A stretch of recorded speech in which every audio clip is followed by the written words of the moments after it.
কথায় আছে মাছে ভাতে বাঙালি। মাছ খেতে পছন্দ করেন না এমন বাঙালি কজন আছেন, কিন্তু মাছ খেতে হলেই কাটতে হবে। এই কাটাকুটি অনেকের কাছেই ঝামেলার, আর এই সুযোগটুকু কাজে লাগিয়ে মাছ কাটাকে জীবিকা হিসেবে বেছে নিয়েছেন অনেকেই।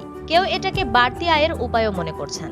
বাজার থেকে মাছ কিনে পাশেই বটি নিয়ে বসে থাকা মাছ কাটিয়াদের কাছে দিচ্ছে ক্রেতারা। তারা মাছ কেটে ধুয়ে পরিষ্কার করে পলিথিনের ব্যাগে ভরে দিচ্ছেন। বিনিময়ে ক্রেতারা মাছের আকার ভেদে নির্ধারিত পরিমাণ টাকা বুঝিয়ে দিয়ে মাছ নিয়ে যাচ্ছেন বাড়িতে। এখন সবাই তো ফ্ল্যাট বাড়িতে থাকে, পাকা বাড়ি, ময়লাটা ফালাই না, জায়গা নাই, তারপরেও সবাই মাছ কাটতে চায় না। এটা নোংরা হয়ে যাবে, এই জন্য বাজারেতে পয়সা লাগলেও বাজারে কাটাই নেয়। বাজারে যাবত 20 বছর ধরে মাছ কাটি, আর ডেলি ইনকাম 500, 700, 1000, 1200, বাজার বুঝে যেদিন যা হয় তাই হয়। এমন চিত্র ফরিদপুরের হাজী শরিয়তুল্লাহ বাজার, টাপাখোলা বাজার ও গজারিয়া বাজারের।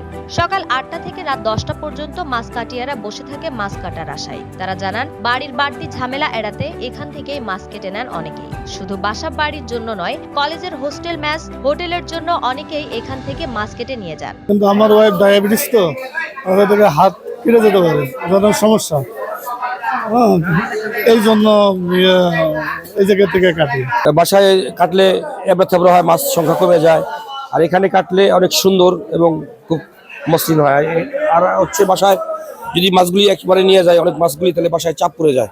কাজের যে লোকটা আছে উনি কাটতে অনেক সময় লেগে যায় এবং অন্য কাজ করতে ব্যাহত হয়, যার কারণে এখান থেকে কেটে নিলে সে অন্য কাজ তৈরি করতে পারবে। মাছ কাটিয়াদের ব্যাপক চাহিদা থাকায় লোকবল বৃদ্ধির কথা জানান ফরিদপুরের হাজী শরিয়তুল্লাহ মাছ বাজার পাইকারি সমিতির সভাপতি সোমনাথ মালো। আমাদের আগে বটিয়ালা ছিল 7-8 ফুট, এখন আমরা করেছি প্রায় 25 জন, কম হবে না, হয়তো আর তো টাকা বললে আমাদের 40-50 জন হবে, আমাদের মাছ কেনা ভিড় হবে না, মানুষের সুবিধা হবে।